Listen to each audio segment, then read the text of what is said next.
Good morning, everyone. Welcome back. Today, let's talk about one of my favorite strategies for tackling TOEFL information questions, the so-called domain or range error. Now, if you haven't heard those words before, don't worry. I promise they're pretty simple once you see how they work. Let's start with domain. Imagine for a second, I ask you, what's your favorite fruit? And someone answers, pizza. Well, that person isn't listening to the domain of the question. The domain here is fruits, so your answers should be things like apple, banana, or strawberry.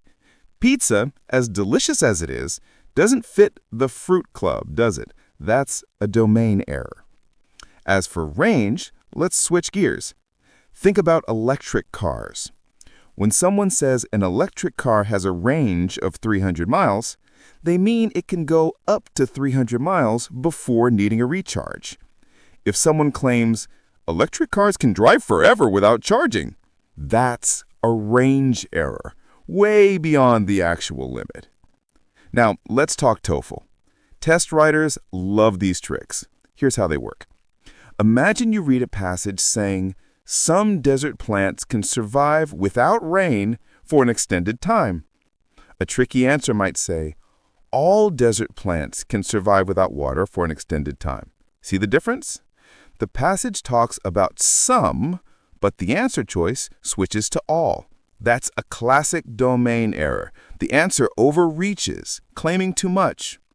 Or sometimes they stretch the limits. Maybe an answer says, some desert plants can survive without any water indefinitely. Wait a minute, indefinitely? Forever? The passage never said that. That's a range error, overstating what's possible. Here's a real TOEFL-style example that often confuses people. The passage says, one of the groups whose fossils are especially common in rocks deposited in fresh water is the lobe-finned fish. This means that among fossils found in rocks formed in fresh water, lobe-finned fish fossils are common. Now, based on that sentence, is this answer choice correct? The most common type of fish preserved in fossils is the lobe-finned fish. The passage carefully limits the claim to fossils found in freshwater rocks, not fossils in general. Saying the most common type of fish preserved in fossils ignores this important qualification. It makes a domain error by broadening the scope incorrectly. This is like saying all coins are pennies, as opposed to saying all coins in my pocket are pennies. The latter can be true. You might really only carry pennies in your pocket. But the former is definitely false, since there are many other kinds of coins in the world. Absolute statements are a common trap. Domain and range errors often show up in absolute statements, words like always, never, all, none, the only, or the most. These claim something is true for every case, everywhere, and all the time. If there's even one exception, these statements fall apart. For instance, he is never talkative. All it takes is one time he talks, and now the statement doesn't hold water. But if I say he's rarely talkative, that leaves room for exceptions, much safer. Why qualifiers are your friends? Besides modifying phrases like in my pocket, there are many other words that make statements more careful or tentative. These are called qualifiers because they signal that a claim is limited, uncertain, or applies only in some situations. Some common qualifiers include most, few instead of all or none, almost, hardly instead of always or never, appear, seem, suggest instead of is or are, modal verbs like can, could, may, might, would. For example, the statement, dinosaurs lived in the North Pole, is false because we cannot absolutely prove it. But dinosaurs could have lived in the North Pole is true because it allows for the possibility that we might be wrong. Using qualifiers to eliminate wrong choices. Let's apply this to a TOEFL question about ancient migrations, how people may have traveled down the coast of Alaska about 16,000 years ago. The question is, the discovery of the remains of large animals supports the coastal migration hypothesis by providing evidence that A. Humans were changing their hunting techniques to adapt to coastal rather than inland environments. We can't know 100% sure if this was true 16,000 years ago, just based on the discovery of large animal remains, but A states it as fact. Since it's absolute, we eliminate A. B. Animals had migrated from the inland to the coasts. Like A, we can't know this for certain, so B is out. C. Humans probably would have been able to find enough resources along the coastal corridor. This uses qualifiers, probably would have been, which means it's a possibility, a guess, not a certainty. Because it allows for uncertainty, it can't be easily disproven. This makes C a good choice. D. The continental shelf was still exposed by lower sea levels.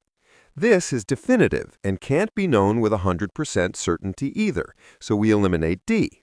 Therefore, C is the best answer. The question is, what can be true of fish from the passage? Since the question is broad, the best way is to evaluate each answer choice directly against the passage to see if it can be true. A.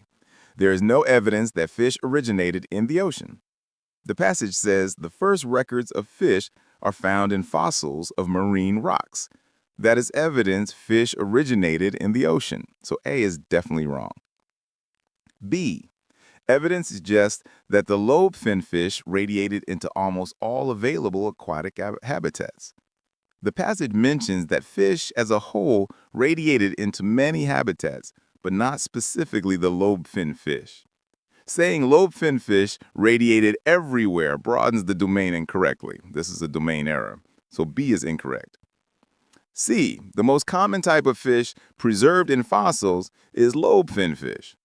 The passage says lobe-fin fish are especially common in freshwater fossil rocks, but it does not say they're the most common type in all fossils. This overgeneralizes the domain, making it another domain error, so C is false. D. Fish began living in freshwater habitats only after originating elsewhere. The passage states fish first appeared in oceans and later radiated into almost all aquatic habitats, including freshwater.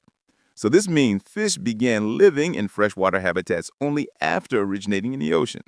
This choice can be true based on the passage, so D is the correct answer. Next question. The question is, which of the following is the effect of global warming on the spread of vector-borne diseases? Before we dive into the answer choices, let me show you how to read a passage efficiently. The key to doing well on TOEFL reading questions is to focus on what's important in the passage and recognize what is just filler or background.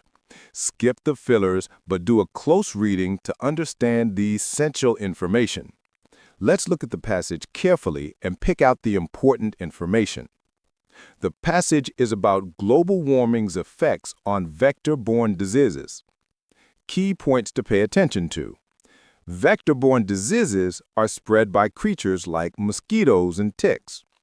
Warmer temperatures increase disease transmission only up to an optimum temperature or turnover point. Beyond this, transmission slows. For example, malaria spreads best at 25 degrees Celsius. Zika spreads best at 29 degrees Celsius.